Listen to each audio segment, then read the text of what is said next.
Welcome to Empower Her Radio, the space for powerhouse women ready to step into their next level of abundance, purpose, and personal freedom.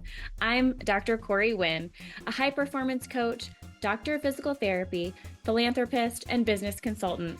I help ambitious women align with their highest calling, expand their wealth and impact, and create a life that feels as good as it looks.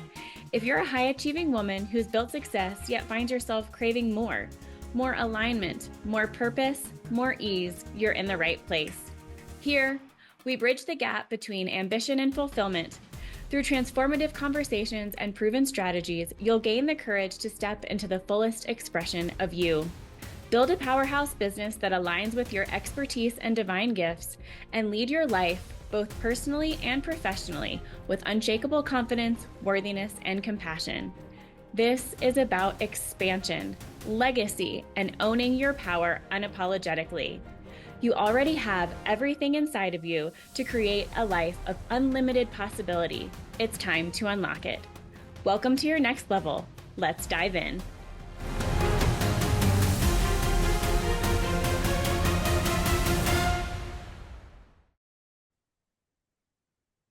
This episode of Empower Her Radio with Dr. Corey Winn is brought to you by Her Quantum Rise, the private coaching experience for the woman who refuses to play small. Her Quantum Rise is where high-achieving women come to elevate their leadership, align with their deepest purpose, and unlock overflow in every area of life. This is where you shed the old paradigm, step into your highest identity, and rise with clarity, certainty, and unstoppable momentum. If you're ready to move from doing it all to leading from grounded power, if you feel the pull toward a bigger life, a bigger mission, and a bigger capacity to receive, then I would love to explore what this next level looks like for you. Book a complimentary call at www.coreywin.com/free call and step into the room where your expansion becomes inevitable. Your rise starts here.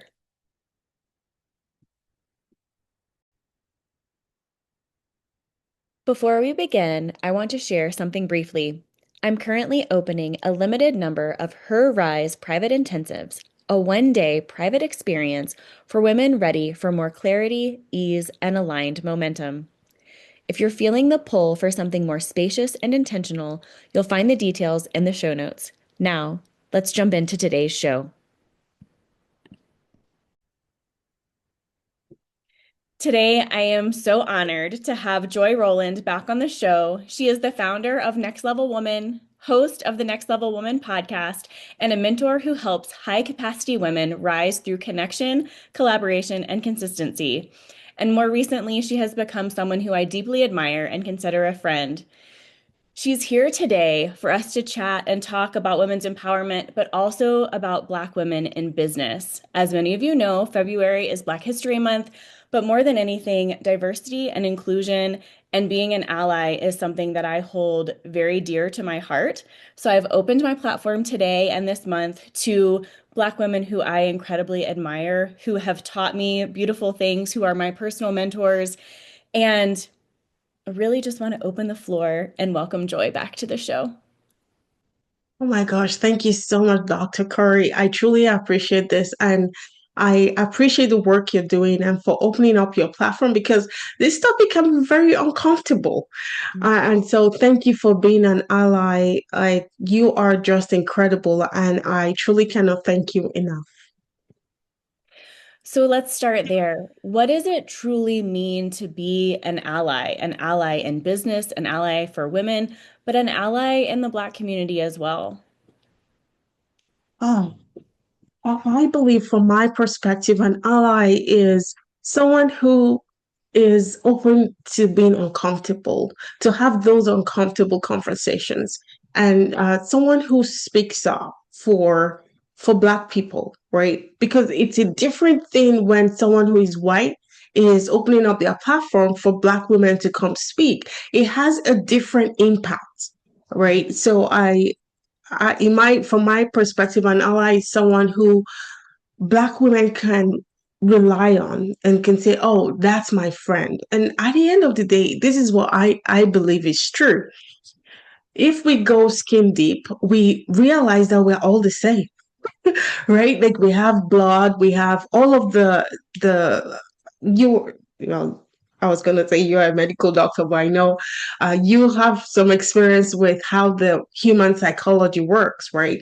Yep. Sorry, the human physiology. So we know that underneath the color of our skin, we are, I read a statistic somewhere that we're 99% the same as humans, right? So I always appreciate opening up this conversation so that we can grow and move forward, right? I believe that we are actually making more progress compared to where we were 10 years ago. So these kind of conversations I absolutely love. And so thank you, thank you, thank you. Well, and I think it's our duty as women to support each other. It's our duty if we recognize that we have a level of expertise somewhere to open it and share it with others, to bring people along. And I wouldn't be who I am today if I had only surrounded myself with people who look exactly like me. Mm. I mean, it's truth. And the work that I've done through my own coaching, but also the advocacy that I have for the disability community, it's all part of that. It's opening a space and opening the door and saying, "Hey, you're welcome at the table, you're needed at the Mm. table, and I want you here." So, how do you feel like those spaces have been for you, those professional spaces? How has being a Black woman shaped the world for you professionally, personally? Oh gosh, it has shifted in ways I never thought possible. So I'm going to give the audience a bit of background about me because I believe that my experience might be very different from Black people that your audience are used to hearing from. So I am an immigrant, right? I came from Africa. And so growing up as an African, we were all the same in my country. There was nothing like racism growing up. The only thing I remember very clearly as a 7-year-old girl was my school did a school trip, and this was to a slavery museum where they introduced us to all of the things that happened to our ancestors. And so that was my first exposure to what my ancestors went through. And I remember coming home and crying so deeply because they showed us all the slave chains, all like every single thing is in that museum, and like the picture is so vivid in my mind. And so that was my first exposure to what my ancestors went through. And then my parents, we would be watching maybe like the Olympics and there will be Jamaica on TV, and my parents would be cheering for them. And they would say, "Oh, those are our cousins." And so I said, "Why are they our cousins?" And then they would say, "Oh, the white people came and separated us," and all of those stories. So that was my first, I want to say, exposure to what my ancestors went through. But as a community, there was no racism because we're all Black, right? And then I moved to the UK. I moved to the UK and then I started to see different people, right? White, brown, Black. And so my exposure to what racism could be like started when I came to the UK. Okay. But professionally, as an IT consultant, the companies I had worked in, like all of my bosses were white men and they were so kind, so generous. Like I didn't feel like I was Black, right? They took care of me with my progression through the company. There was such amazing bunch of people. So I did not have, I want to say, direct racism put on me, apart from you go to the grocery store and you have all those micro experiences, right? But then when it comes to what my actual Black people have faced, then I feel that in my body. So for example, there's a guy called Stephen Lawrence in the UK that was killed in a bus at a bus stop just because he was Black. He was ganged on by white people. And so that experience lives inside my body. Another one was Damilola Taylor in the UK. So all of these specific people, even in the US as well, we all know George Floyd and all of the people that were killed, right? So all of those experiences, I would come home and I'll be crying, like proper cry, right? And then the experience lives in my body, like I feel the pain of their mom, their sisters, like it just lives inside of my body. And so that's my experience with racism. And I want to caveat this because I am a woman of faith, and I have come to the place where I'm like, I have to forgive all of the past ancestors that did this to my people, right? I do not hold a grudge against my neighbor right now, right? Because my neighbor is white. Do you understand what I mean? So I come from a place of forgiveness and a place of love. And I know that they did what they did because they felt it was the right thing for them at the time. And I don't believe that we should visit the sins of the fathers on the children. That being said, I know that there are people in 2026 today who do not like Black people, who have racist ideation towards Black people. That exists, but I personally I choose to think of love.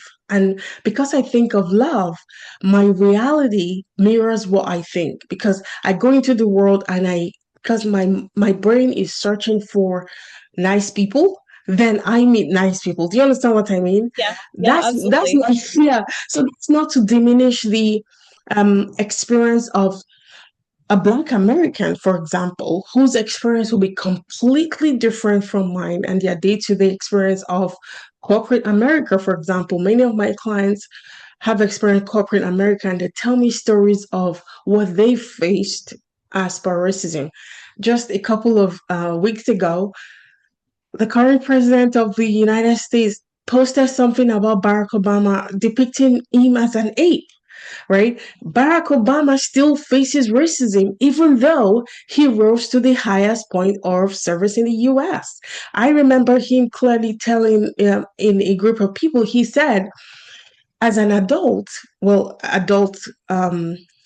a young adult, he was coming down the street and he just noticed these white women clutching their handbags, right? Just because he's Black, right? So in my mind, I'm like, if someone as successful as Barack Obama still faces racism, then it still exists in our society. Another example is Oprah, right? She was in Europe Two shopping. of my quote board of advisors and my mentors, people who I look up to heavily. Yes. Yes. Like she was in Europe shopping and she was in, I think, one of these designer stores. And she comes in and she picks up a handbag, and the store attendant came and almost like wanted to take that handbag from her because obviously the shop attendant didn't know who Oprah is, even though Oprah is so popular, right? It shouldn't But matter. exactly, it shouldn't matter. Exactly the point. You have a customer in your store, you ask if you can help them. Exactly. So when Oprah shared that experience, I'm like, oh my goodness, this is someone who can afford the entire handbag in the store, right? Well, oh, go It's ahead. really Sorry. funny how the world is evolving, but all of that to say, I am a very faithful person, and I promote love, unity, and all that. And I'm very intentional about how I raise my daughter. Mhm. Like, I have an experience with her I'm going to share, and then I'll stop talking. I found this, I found this so fascinating. We had never talked about race in my household. And so she calls herself brown, right? But I never corrected her. I never said, oh, we are Black. She's calling herself brown from the color of her skin. Her best friends in school are white and she calls them peach. And she says, why does my teacher call them white? And I'm like, okay, like I didn't know how to explain it to her, but she calls them peach because of the color of their skin. Mhm. And so when she was 5 years old, we went to the store, we were shopping for toys, dolls. And so I picked this very lovely doll and I'm like, Ivy, you're gonna love this. Take. And she says, no, I want that one. And the one she picked was a black um, doll. And I said, why? And she goes, because she looks like me. And I'm like, oh. Now I realize how people who grow up in Canada, US, like places where there are mixed races, she as a 5 year old could identify with the doll which is black. And we had never talked about race in my house. And it just made me realize that instinctively as humans, we tend to gravitate towards people who look like us, like not with any bias or any ill feeling. And so I am just very fascinated with the way she thinks about race, about how she, like, her best friends are white and she calls them peach. And like, it's just so fascinating to see how she grows up in this society, which is completely different from my own experience. Right. Well, and it's, I love because we both have daughters, and we just finished reading Stamped for Kids, which I read Stamped for Adults, and it's talking about not only being an ally, but being anti-racist. And, there's specific parts in the book where it's like, okay, let's pause. This is what this means. And I can't tell you how many times Eliza Jane was crying. She said, Mommy, this is so sad. I don't want to read this anymore. And I said, Honey, I know it's sad and I know it's uncomfortable. And the only way that this won't happen again or we can change the future is if we know the truth. And she's looking at me, she's like, I don't want to listen to this anymore. And what's frustrating as a white person who I really do consider myself an ally is when I hear other white people not want to talk about history, not want to know the truth because it's going to make their children feel bad. And I thought, we, I didn't own slaves. I did not. But if you go back far enough in my family's history, they did. And no, my daughter isn't going to have slaves. And she also needs to know the truth about the reality of the United States. People were Mm, brought here against their will to work in horrible conditions. I mean, and that's the like most generic way to explain that. But I do feel like it's my job as a mother to talk about things that are difficult, to talk about things that are truth. We happened to be in Washington State when George Floyd was killed. And just driving downtown, had no idea about protests and whatnot were going on. And I looked up the street and realized there was a lot of traffic, but I didn't think anything of it. And I turned on the street and I found ourselves in the middle of the protest. I mean, the very middle of I don't even know how cars were. I don't even know, but that's where we were.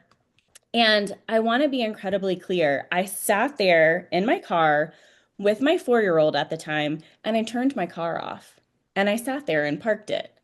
And yes, people were chanting. Yes, people were angry, but I never felt unsafe. And there were mm, so many mentions of protests around the country and how horrible they were and violent. And in that moment, we were fine. As a white woman with a 4-year-old white daughter in the back of my car, I parked my car and I turned it off. And the sea of mm, people parted and kept moving, and people smiled at me. I mean, never in one moment. And I hope that, I mean, that thing, I wasn't alive, obviously, when Martin Luther King was alive, but that's what I think of his protests like. If mm, we can't be honest about the reality of things happening, then we can't move forward. mm. Yeah. Yeah, I mean it's really painful. Like I'm trying my best for the audience not to see that I'm crying. Well, this is how it feels when I relive the experiences of people who have sadly lost their lives because of the color of their skin. And I do think that the experience I have had, the experience my ancestors have had, has shaped how I show up in the world today and how I understand the community I find myself in. So I am now Canadian. I've been in Canada for over 10 years now. And in the same way, I get to add my voice to the conversation we're having about Indigenous peoples, the Indigenous peoples of Canada, the atrocity that was committed against them, and the pain that they still carry. And when I'm in like reconciliatory conversations, like meetings, I used to work with the government here. And so I used to be very excited to go to those community meetings because I felt I understood in a way, I understood the struggles of Indigenous people, the struggles of the difficulty with moving forward. And we have something here in Canada called a National Truth and Reconciliation. We now get to teach our children what the Indigenous peoples went through. And so I am able to lend my voice to the conversation to say, I know what it feels like to hold the pain inside of your nervous system. And we are going to have those uncomfortable conversations. All of the atrocities that were committed against the Indigenous peoples, the children in those schools, because of their language, they were killed, right? We get to have those uncomfortable conversations, and that will be a, a requirement to move forward. And we are moving forward as a country in Canada, but we do not shy away from the hurt, the darkness of the past, and we get to have this conversation and get the Indigenous peoples involved to say, how do we heal? Right? It's a healing journey, and we get to heal. We get to love ourselves. We are all family, right? Just like nuclear family, we might be different, but we are all family, and we get to disagree, we get to fight, but overall, we love each other. So I am so grateful for how the world is evolving. I know we still have work to do as a community, as a country, as the world, but I can see us making progress, and having these conversations is incredible in helping us move forward. Well, and I think that recognizing the atrocities for one, and also bringing Indigenous people in for here in America, Native Americans to the table or Black people to the table. And, from my healthcare background, there's nothing more stripping of your dignity, I guess, when someone who doesn't know what you're going through is making a decision for you. And that kind of download also came this morning. One of my aunts is currently in the hospital and is ill, and she needs additional help at home. I mean, that's where we are. And it's so difficult to see your family member for one, but from a clinician standpoint, when patients feel like their decision-making capabilities have been taken away. And when I extrapolate that to America, history, whatever you want to say, when we as white people make decisions that affect people not like us and don't bring those people to the table, that's exactly what we're doing. Excuse me. And I think back when I was in elementary school, I'm very much middle class. I grew up a lot of my younger years in an apartment, but I happened to live in an incredibly rich neighborhood. So the kids at school never wanted for anything. And then children, Black children, were bused from the poorest parts of Raleigh, North Carolina, to my elementary school. And it's been like that forever, ever since desegregation of schools. And at the time, I didn't know any different. My school was very diverse. I loved it. But looking back, my mom continued to work at that school until she retired. And what that really meant was there wasn't a neighborhood school. There wasn't Mhm. access for a lot of their parents to come to conferences, to be at Meet the Teacher, to join in on field trips. the access wasn't there. And the sad part was the schools that had been in the neighborhoods of those areas of town had closed down because they didn't have resources. We're Mm, talking about 21st century here. We're not talking, the 1800s. We're talking about right now. And I hear oftentimes people who still have either segregationist beliefs or even just assimilationist beliefs that, you know, it's all equal. We all have the same opportunities. And it's just mm, not true. We all have different opportunities. And, you know, we could go all the way to the diversity, equity, and inclusion, all the breakdown of everything here in the US.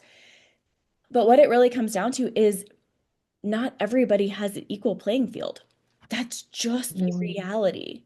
So we have to rectify that, but we have to know that it's an issue first. And I think that's where a lot of the racism still comes in America is that people aren't willing to acknowledge that. mm. Yeah. And I think they're like, just like we just said, the reason they're not willing to acknowledge is because it's uncomfortable, right? And so I truly believe that change is happening, but looking at how the world is, a lot needs to happen, right? A lot still needs to happen for us to get to the place where it feels like we all have equal opportunities. And there is systemic racism. And I feel like the work I am doing now in my own very small way is to help women. So I work with women in general, and surprisingly, over 85% of my clients are white. And I used to have this limiting beliefs when I first started was, oh, no one understood my accent. I'm an immigrant. Who's going to hire me as your client? So all of those played into my mindset. And it's just so surprising. And I tell my brain now, okay, now look at most of your clients are all white. And so the reason I work with women is because I understand that there's work to be done. And even though I don't work with only Black women, I know that the work I'm doing is having an impact. And I am now kind of mentoring other Black women to say, we can, in our own way, change our story. We can decide that all of the things that has happened in the past do not define our future, especially for our children, right? Um, Many people I see, especially on TV, and I watch these documentaries, and I see people living in the projects, and then the kids are living on the street, and then they're exposed to drugs, and then before you know, they end up in prison or they end up in the mortuary, right? And I feel like change needs to happen at the top. Yet, I believe that at the grassroots level, we as women, as Black women, we can start to change the narrative so that our children's children do not experience what we're experiencing. So I see that on all sides, there needs to be change, but I want to focus on the grassroots level. Because if you think about influencing government, it's going to take months, years, and decades, right? But at the grassroots level, I feel like that's where my impact can be felt. And I remember very clearly when I got married and I was thinking of having a child. I just prayed to God and I said, Dear God, please do not ever give me a boy. I do not want a boy. Only because when Black boys are 12 years old, they start to look like adults. And people start thinking that they are adults, they treat them differently. And I feel like they can easily get killed. And so I was praying to God and I said, God, just give me a girl. At least in a way, I can. I know it sounds crazy, but I just feel like girls do not get killed as much as men, like children, right? It's not crazy. And I want to be so transparent here. I laughed because I thought, as a white woman, have our listeners hear this. As a white woman, I thought, oh my gosh, yeah, young boys are so rambunctious. They have so much energy. I don't know that I'd have that much energy. Can we be clear right now? I, as a white woman, didn't immediately fear for the life of my child. That Mm, is reality.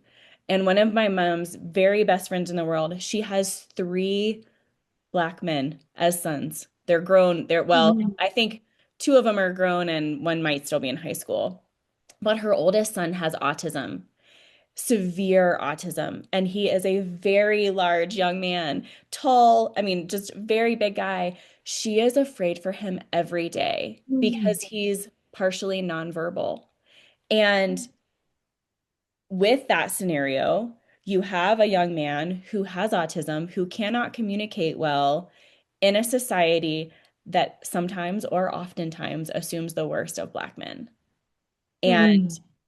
I hope that our audience hears that, that's one of the differences. That's the definition of white privilege, not having to have that worry. Sorry, I Yeah. don't want to take over your Oh, talk, but I yeah. think that these are the things that people don't recognize, and my my father came from a very, very poor family. There's a lot of my family members who still live in very small town North Carolina, and they don't understand Black privilege because their life was hard. And I hear that a lot. Like, oh, white privilege doesn't exist. And it's like, no, you're not gonna be pulled over on a back road Mm, if you're white. One of my very best friends started by my wedding. He got pulled over one day, and I was like, "Oh my gosh, are you okay?" He's like, Yeah, I'm okay." These mm. things actually happen. This isn't propaganda. So, Yeah. anyway, you prayed for a daughter, and you got a beautiful Yes. one. But I hope that our audience hears that this is an actual fear. It's real. Yes. And even before I divorced from my daughter's dad, I had this conversation because my daughter kept asking for a sibling. And I said, there is no way I'm gonna try to get pregnant because what if I get pregnant, I go to the ultrasound and they say it's a boy. I don't want to have to decide I'm gonna abort that baby because I don't want a boy. So I'm like, I'm not even going to try. I don't want to have to do something I'm gonna regret. My one of my best friends here, she had her kids early and she has twin boys. They're now 13 years old. If you see them now, they're like twice my height. And I'm like, oh my gosh, nobody will believe that these are just kids. People will see them and they play basketball. And people will see them on the road and see them as threats, right? I'm like, they're not threats. They're just kids. And I still talk to them and I'm like, I cannot believe the conversation I have with them. I'm like, don't stay out late. If you're on the street, do not put your hoodie on because then with your hoodie, they're gonna think you're a criminal. Like all of those kind of conversations. And I so love it that you pointed out that these are not conversations that regular white people will have with their kids, but these are conversations in 2026 that we're having to have with our kids. Well, and when I was in college, I worked with women's basketball, and the majority of our players were Black. And I remember several girls coming into practice one day and just not not being on their game, not when people kind of staring off into space and you can just tell they're not really paying attention. I'm like, hey, what's going on? They're like, well, we got pulled over last night. And I was like, oh my gosh, are you okay? And they were like, nothing had happened, but every single one of them had their basketball hats on. And Mm, so they got pulled over, they did everything that you're supposed to do. And then, of course, they pulled their hats off and they all had long hair. And mm, and they said, and then the police officers looked at me and they were like, oh, well, be safe tonight. And that was it. It was like The assumption was made that four black men were in a car doing what? I have no idea, going out to dinner. And as soon as they pulled their hats off, it was all of a sudden like, oh, okay, it's fine. That doesn't happen to white people. Mm, I've gotten pulled over twice in my life. I was speeding. I got a speeding ticket. It was real. So, you know, I know that this conversation can be incredibly uncomfortable for a lot of our listeners. They don't want to hear it, they don't want to believe it. And I also think that that's the reason it's so incredibly important because I mean, I have an older son. I have a bonus son who's 20, just turned 25. I don't worry about him going out. mm, I mean, I want him to be successful. I have the normal worries that a parent would have, but not because of the color of his skin. And I think that mm, what we need to realize now too is, like you said, it's 2026. There are mm, still things that need to happen. There are generations of racism.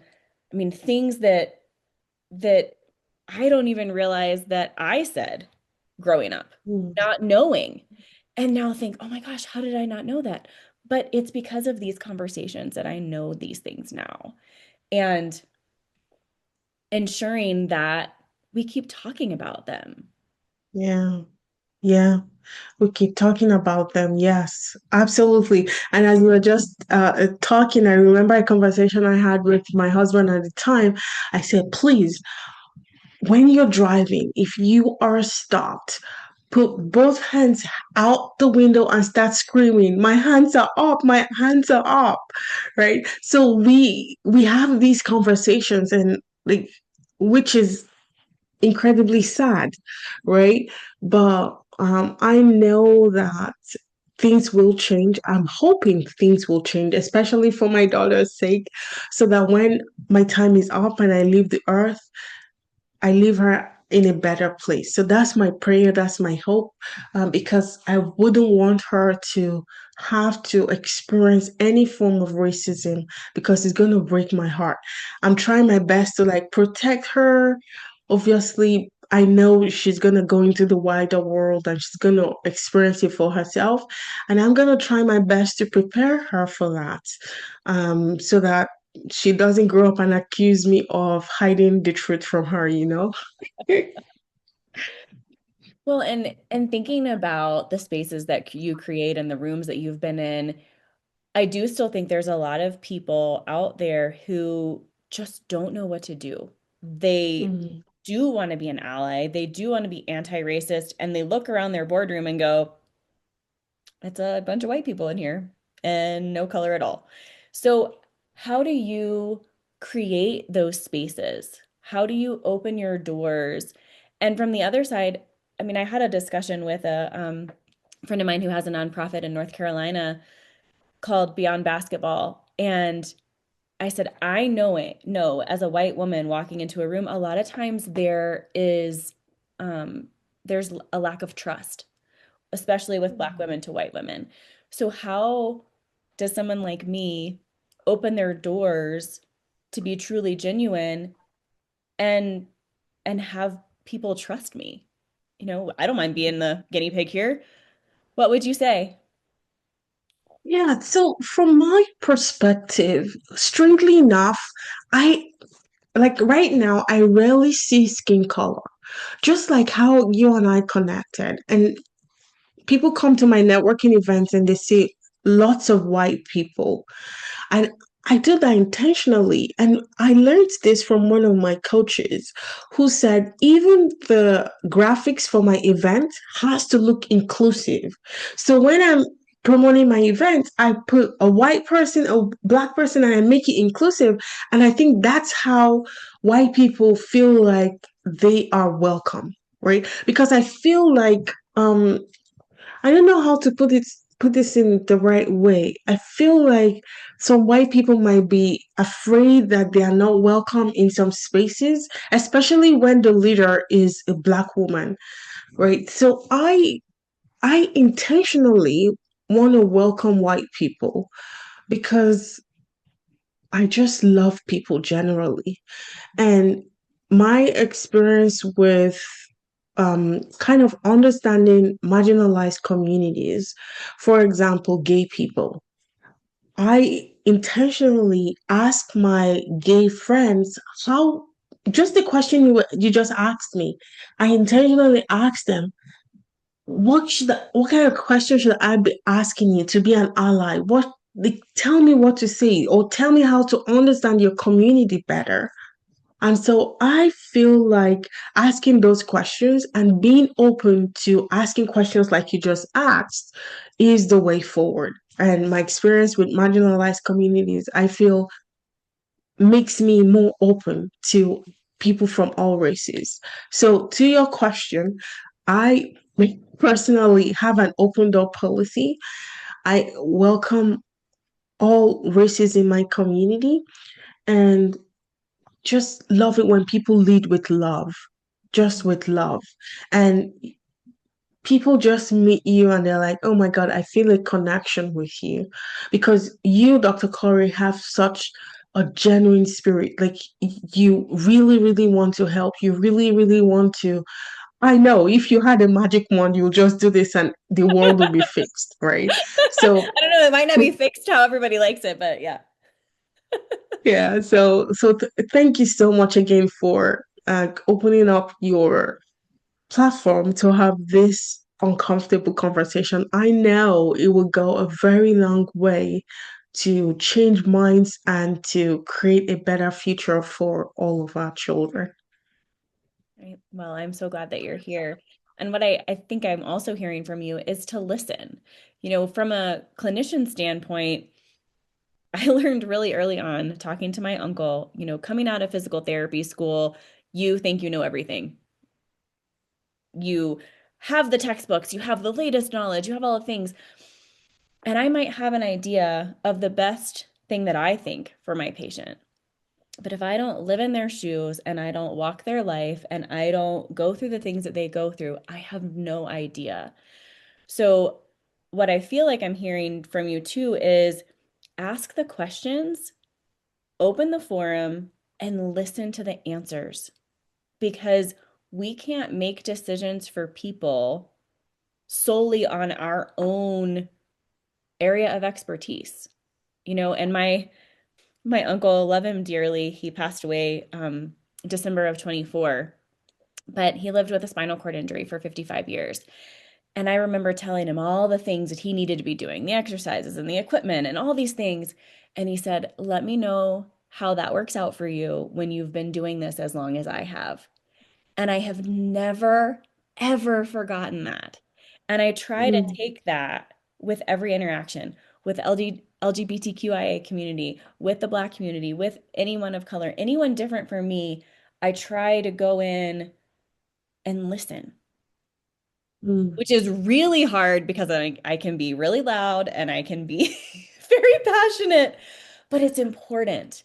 And I hope what the mm. listeners hear today is that they listen and contemplate, maybe I didn't know that, or maybe I thought differently, but maybe I can think differently now. Yes. And be willing to stand up for someone you see who is being abused because of the color of their skin.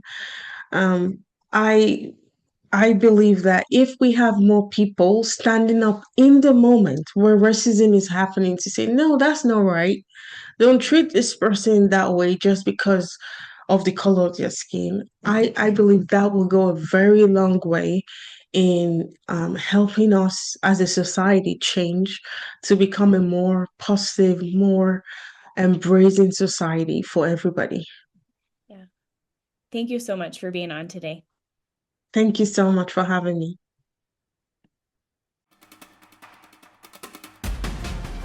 As we close out today's episode, I want to leave you with this. Your next level is already within you. If you're feeling that pull for more clarity, more alignment, and more courage to step fully into who you're meant to be, this is your invitation to take the next step. Whether you're an entrepreneur ready to scale or a woman standing at the edge of something bigger, the path forward starts with trusting your desires, owning your worth, and leading with your inner knowing. This is exactly what I offer. private VIP coaching, and where I guide women inside the 10K Club and 50K Club through consulting with She Sells and Superhuman Selling to help you gain clarity, step into aligned action, and build a life and business that reflects your highest vision. If you're ready to explore what's next, let's have a conversation. Book a free call now at www.corywinn.com/free call. I can't wait to connect with you. Talk soon.